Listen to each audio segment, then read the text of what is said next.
नमस्कार।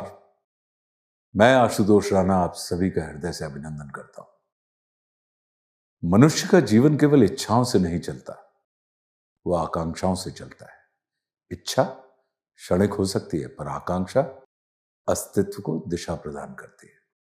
कुछ इच्छाएं भौतिक होती हैं, कुछ आत्मिक, और कभी कभी एक साधक ऐसी आकांक्षा करता है जो सामान्य सीमाओं से परे होती है। आज जो कथा मैं सुनाने वाला हूं, वो एक ऐसे ऋषि की कथा है जिनकी इच्छा केवल पुत्र की नहीं थी, बल्कि ऐसी संतान प्राप्त करने की थी जो मृत्यु के भय से परे हो।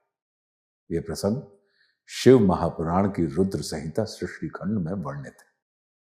प्राचीन काल में शिलाद नामक एक महात्मा ऋषि हुए।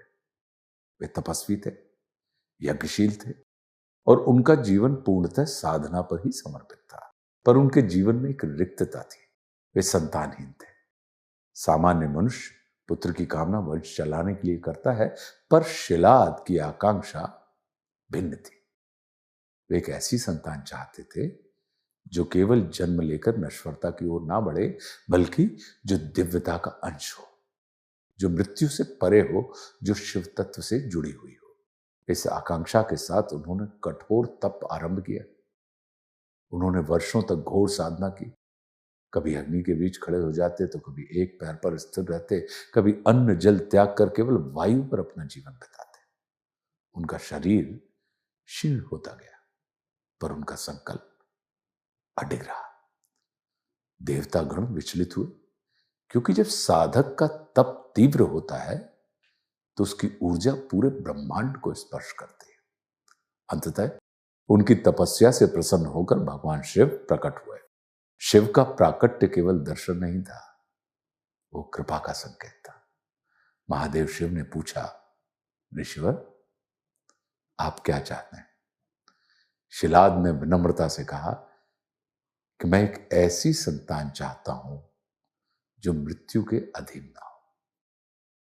महादेव शिव ने उत्तर दिया कि सृष्टि का नियम मृत्यु है, परंतु मैं तुम्हारी भक्ति से प्रसन्न हूं, इसलिए मैं स्वयं तुम्हारे यहां पुत्र के रूप में अवतरित होऊंगा।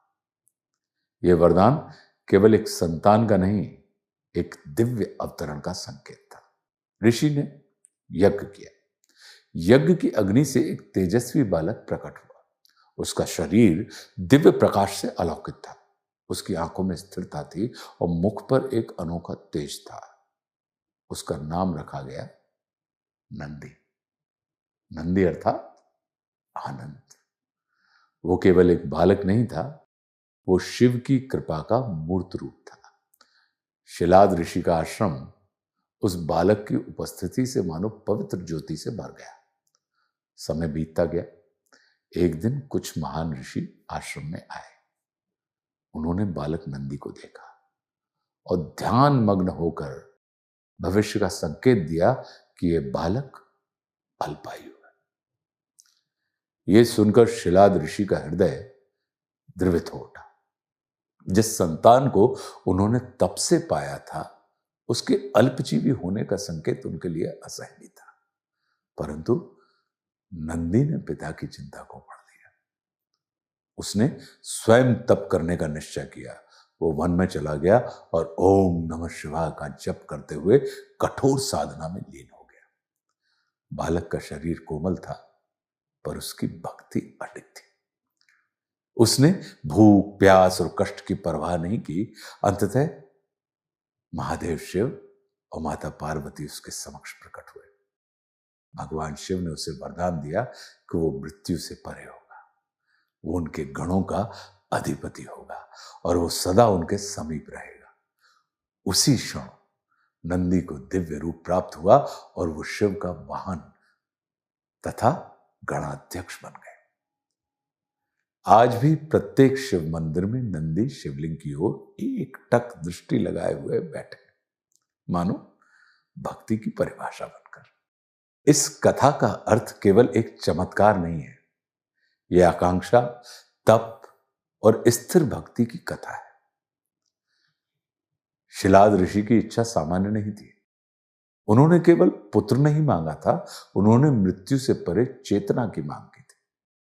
वो मनुष्य की उस आंतरिक पुकार का प्रतीक है जो नश्वरता से संतुष्ट नहीं होती। जब मनुष्य जीवन की अस्थिरता को पहचान लेता है तब वो स्थायी सत्य की खोज करता है। यही खोज तप का कारण बनती है। नंदी का जन्म भी प्रतीकात्मक है। वो यज्ञाग्नि से प्रकट होता है। यज्ञ का अर्थ है अर्पण। जब मनुष्य अपने अहंकार, अपने स्वार्थ, अपनी सीमाओं को अग्नि में अर्पित करता है तब उसके भीतर नंदी का जन्म होता है, अर्थात आनंद का जन्म होता है। परंतु आनंद स्थायी तभी होता है जब वो भक्ति के साथ जुड़ जाए। नंदी का शिव की ओर एकटक देखना यह सिखाता है कि जब दृष्टि लक्ष्य पर स्थिर हो जाए तब भय समाप्त हो जाता है, मृत्यु का भय भी। आज के जीवन में यह कथा हमें सिखाती है कि हम अपनी आकांक्षाओं को किस स्तर पर रखते हैं। यदि हमारी इच्छाएं केवल भौतिक हैं तो वे नश्वरता से बंधी रहेंगी, पर यदि हमारी आकांक्षा सत्य, स्थिरता और चेतना की ओर है तो जीवन का रूपांतरण निश्चित ही संभव है। शिलाद ऋषि ने तप किया, नंदी ने तप किया और दोनों ने अपने भय को भक्ति में रूपांतरित कर दिया। नंदी का शिव के द्वार पर बैठना केवल प्रतीक नहीं, संदेश है। वो हमें सिखाता है कि स्थिरता ही साधना है। संसार की चंचलता के बीच यदि मन स्थिर हो जाए और दृष्टि शिव तत्व पर टिक जाए तो जीवन की दिशा बदल जाती है। मृत्यु तब भय नहीं रहती, वो केवल परिवर्तनकारी बन जाती है। इस कथा का अंतिम संदेश यही है कि जब आकांक्षा उच्च होती है तब तप आवश्यक हो जाता है, और जब तप सच्चा होता है तब कृपा अवश्य मिलती है, और जब कृपा मिलती है तब मनुष्य का अस्तित्व आनंद अर्थात नंदी में रूपांतरित हो जाता है। हर हर महादेव शंभो।